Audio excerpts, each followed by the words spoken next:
Hello students, welcome to my online lecture series. हमने chapter 6 secondary activities start किया था, जिसका ये सेकेंड वीडियो है, पार्ट 2। फर्स्ट वीडियो लेक्चर में हमने इंट्रोडक्शन का पार्ट कंप्लीट किया था। आज ये सेकेंड वीडियो लेक्चर है चैप्टर 6 सेकेंडरी एक्टिविटीज़ का, जिसमें हम किसी भी उद्योगों की जब स्थापना होती है तो कौन कौन सी चीज़ें उसको प्रभावित करती है, कौन कौन से फैक्टर्स हैं जो इन्फ्लुएंस करते हैं, उसके बारे में डिस्कशन करेंगे। यानी कि लोकेशन ऑफ इंडस्ट्री क्या होना चाहिए या उद्योगों की अवस्थिति क्या होनी चाहिए और उन्हें कौन कौन से फैक्टर्स या कारक हैं जो प्रभावित करते हैं। तो सबसे पहले इन फैक्टर्स को हम दो हिस्सों में बांट लेंगे। पहला जो है हमारा वो है ज्योग्राफिकल फैक्टर या भौगोलिक कारक, दूसरा हमारा है नॉन ज्योग्राफिकल फैक्टर और अभौगोलिक कारक। तो सबसे पहले हम डिस्कशन करेंगे भौगोलिक कारक के ऊपर कि वो कौन कौन सी भौगोलिक दशाएं हैं जो किसी भी उद्योग को प्रभावित करती है। The location of industry at a particular place is governed by a large number of geographical and non-geographical factors. The main geographical factors are relief, climate, and availability of raw materials, energy resources, labor market, transportation, etc. The non-geographical factors include government policies, capital, market, management, banking, insurance, environmental conditions, industrial area, etc. किसी भी स्थान पर उद्योगों की जब अवस्थिति को अनेक प्रकार से भौगोलिक तथा अभौगोलिक कारक जो है प्रभावित करते हैं। भौगोलिक कारक में जो है हमारे उच्चावच, जलवायु, कच्चा माल, ऊर्जा के स्रोत हैं, मजदूर, बाजार और परिवहन के साधन डिपेंड करते हैं। और अभौगोलिक कारक जो उसमें हो जाएगा सरकार की नीतियाँ, पूंजी यानी कि पैसे, बाजार तथा प्रबंधन व्यवस्था को सम्मिलित किया जाता है। तो सबसे पहले हम पढ़ेंगे भौगोलिक कारक और ज्योग्राफिकल फैक्टर, जिसमें कुछ पॉइंट्स हैं। तो जो भौगोलिक कारक में या ज्योग्राफिकल फैक्टर में सबसे पहला पॉइंट है हमारा distance. Distance is a dominant factor which affects the location of industries at a given place. Distance can either be physical, example distance in kilometer, or it can be economic distances measured in a terms of cost of transportation. Although physical distance is important, it is not a very effective factor in determining the location of industries. As compared to this, economic distance is more important. It is determined by the mode of transport, the type of commodity, and rates. The prime concern of a manufacturer is to reduce the economic distances, and hence transport plays a crucial role in a location of industries. यानी किसी भी उद्योग को जब हम लगाते हैं तो हमारे लिए दूरी बहुत मैटर करती है। यानी कि किसी भी इंडस्ट्रीज में जो वहाँ से मार्केट की दूरी है या किसी पर्टिकुलर स्पेस की दूरी हमें बहुत इम्पॉर्टेंट है। चाहे उसे हम किलोमीटर्स में नाप कर देखें तो ये एक तरह से किलोमीटर में नापी वाली दूरी हो जाएगी। दूसरा जो हो जाएगा जिसे हम आर्थिक दूरी के नाम से जानते हैं, आर्थिक दूरी क्या हो जाएगा, जो सामान ढोने में होने वाला खर्च है और परिवहन में जो लागत लगती है तथा जो समय लगता है उसके रूप में उसे नापा जाता है। तो एक तो हो गया जो हम लोग नॉर्मली डिस्टेंस नाप लेते हैं कि 10 किलोमीटर है, 20 किलोमीटर है, 1000 किलोमीटर है, एक्सेट्रा।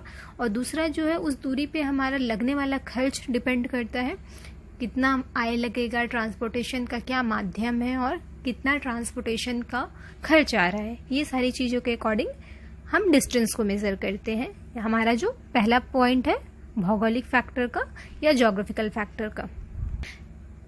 समझने वाली बात इसमें यह है कि जैसे सपोज एक फैक्ट्री का जो माल है जा रहा है, नॉर्मल परिवहन के साधन है, आराम से चला जा रहा है, 100 किलोमीटर की दूरी है। लेकिन अगर उसी रास्ते में 100 किलोमीटर की दूरी की जगह हमारे पास 50 किलोमीटर की दूरी है, लेकिन जो रास्ता है वो पहाड़ी एरिया है, तो उसमें जाने में हमें ज़्यादा दिक्कतों का सामना पड़ेगा।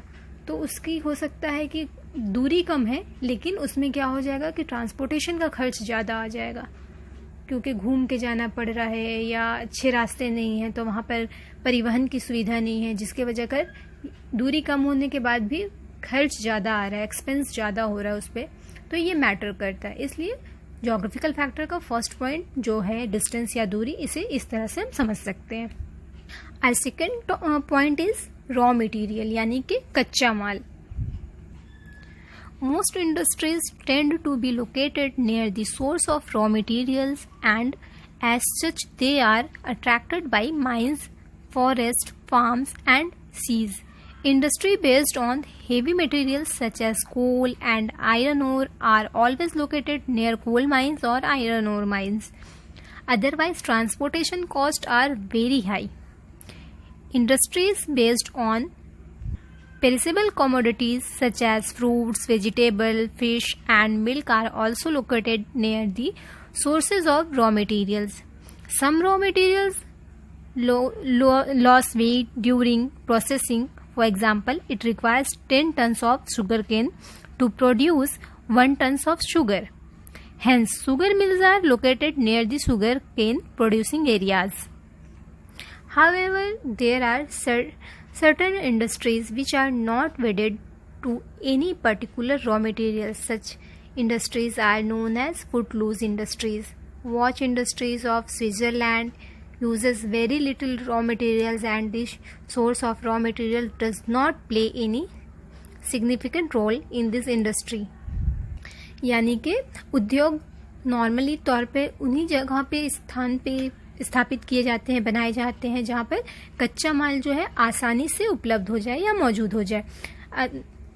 ज़्यादातर उद्योग खानों, वनों, कृषि क्षेत्र या एग्रीकल्चर वाले लैंड जो है तथा सी या समुद्रों के सामने बनाए जाते हैं या पाए जाते हैं। यानी उद्योगों का जो लोकेशन है उसको वहाँ से आसपास मिलने वाले कच्चे माल की उपस्थिति या अवस्थिति के रूप में या उसी के प्रकृति के अनुसार डिपेंड होती है। भारी कच्चे माल जैसे लोहा, कोयला आदि जो होता है, कोयला आधारित उद्योग जो होते हैं, इनके खानों के पास ही लगाए जाते हैं ताकि वहाँ से आसानी से कम खर्च में वो फैक्ट्री तक या उद्योग तक पहुँच जाए।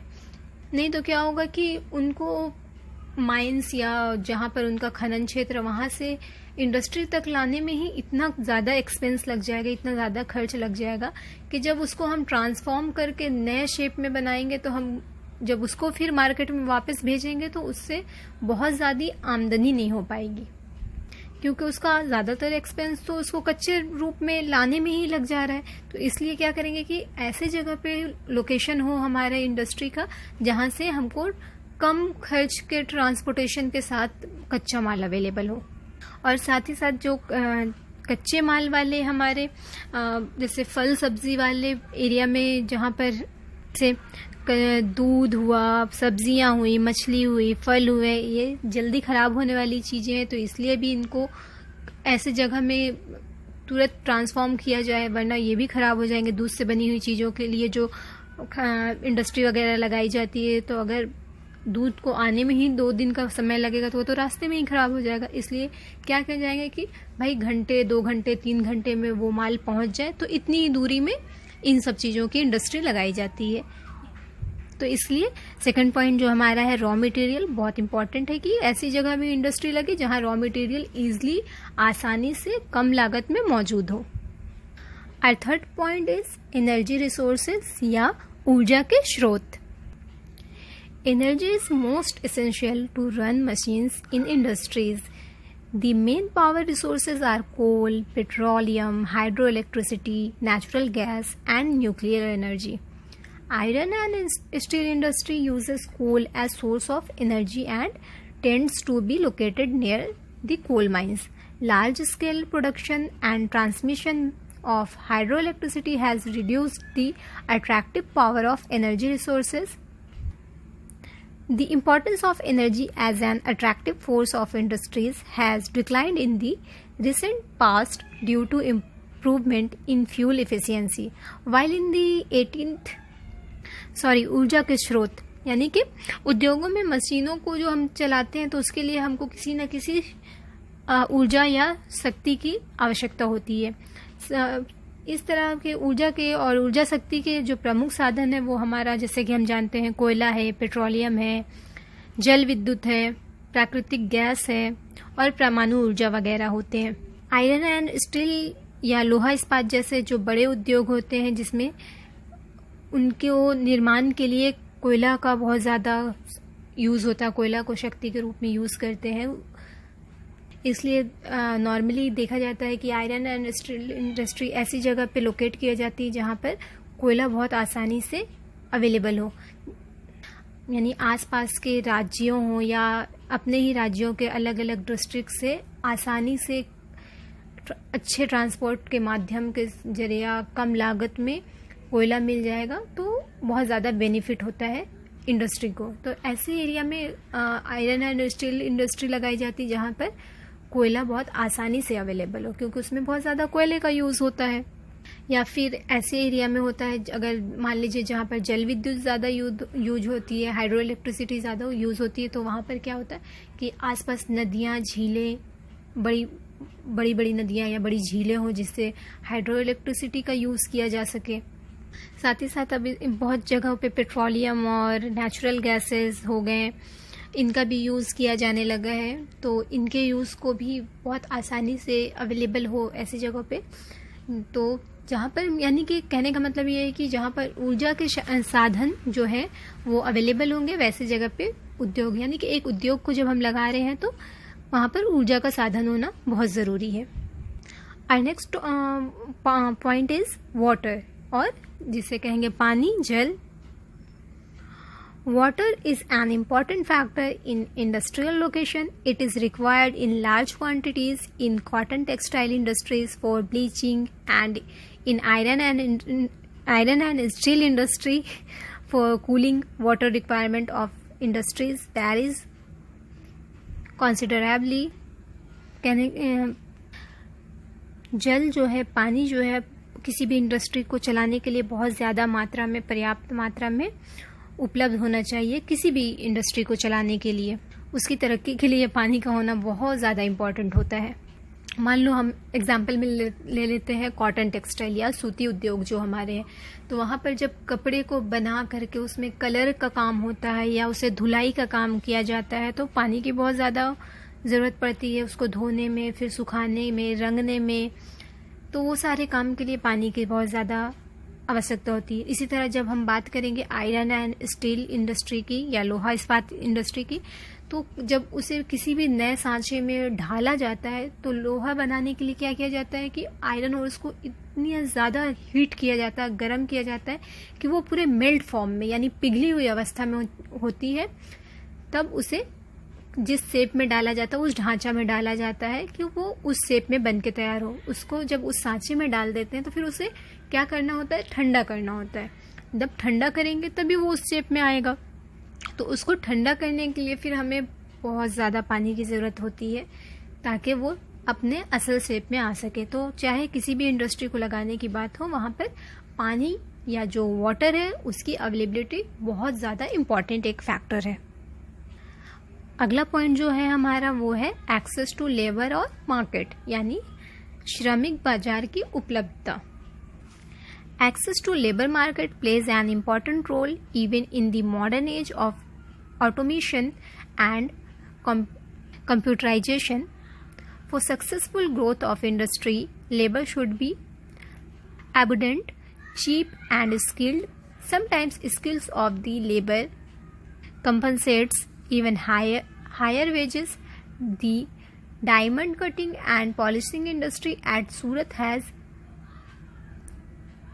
flourished largely due to availability of skilled labor, यानी कि श्रमिक बाजार की जो उपलब्धता है उद्योगों के लिए बहुत ज़्यादा इम्पॉर्टेंट भूमिका निभाती है। आधुनिक युग में, यानी अभी जो स्वरूप है, यहाँ पर क्या होता है, स्वचालित मशीनों और कंप्यूटर जैसे चीज़ों को आविष्कार हो चुका है। तो यहाँ पर बहुत बार ऐसा होता है कि ह्यूमन के करने वाले काम हम कंप्यूटर और मशीनों द्वारा कर लेते हैं, जिसकी वजह कर क्या हुआ है कि श्रमिक और श्रम का महत्व जो है कम हो गया है। लेकिन आज भी बहुत से ऐसी इंडस्ट्रीज है जहाँ पर उतनी ही मात्रा में काम करने के लिए श्रमिक की आवश्यकता होती है, जिसके लिए क्या है कि श्रमिकों में कुशल और होना बहुत ज़्यादा इम्पोर्टेंट है और साथ ही साथ सस्ता होना भी इम्पोर्टेंट है। तो इंडस्ट्री ऐसे क्षेत्र में होनी चाहिए जहाँ पर बहुत आसानी से काम करने के लिए मजदूर मिल सके और मजदूरों से जुड़ा हुआ बाजार आसानी से वहाँ पर उपलब्ध हो।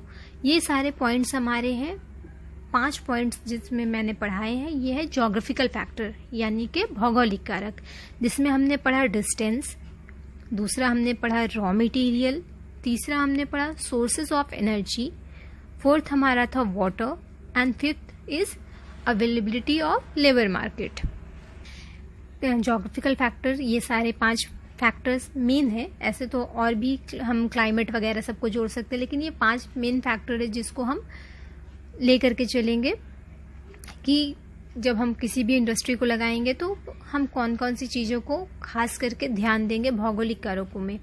तो हमारी दूरी बहुत मैटर करती है कि भाई हमारा मेन मार्केट से कितना दूरी है, कच्चा माल हमको आसानी से मिल पाएगा कि नहीं पाएगा, वहाँ पर एनर्जी के क्या क्या सोर्सेज हैं, वहाँ पर वाटर की अवेलेबिलिटी के क्या सोर्सेज हैं, वहाँ पर श्रमिक बाजार या लेबर्स मार्केट अवेलेबल है कि नहीं। ये सारे पॉइंट्स हमारे ज्योग्राफिकल फैक्टर के अंदर आ जाएंगे। आगे नॉन ज्योग्राफिकल फैक्टर है हमारा, जिसको हम नेक्स्ट वीडियो लेक्चर में डिस्कस करेंगे। आज के वीडियो लेक्चर को यहीं स्टॉप करती हूँ। तीसरे पार्ट में हम इस वीडियो सीरीज में, जो लेक्चर सीरीज हमारा है, इसका तीसरा पार्ट हम भौगोलिक कारक या नॉन ज्योग्राफिकल फैक्टर्स के ऊपर बनाएंगे। आज के वीडियो लेक्चर में इतना ही। Thank you.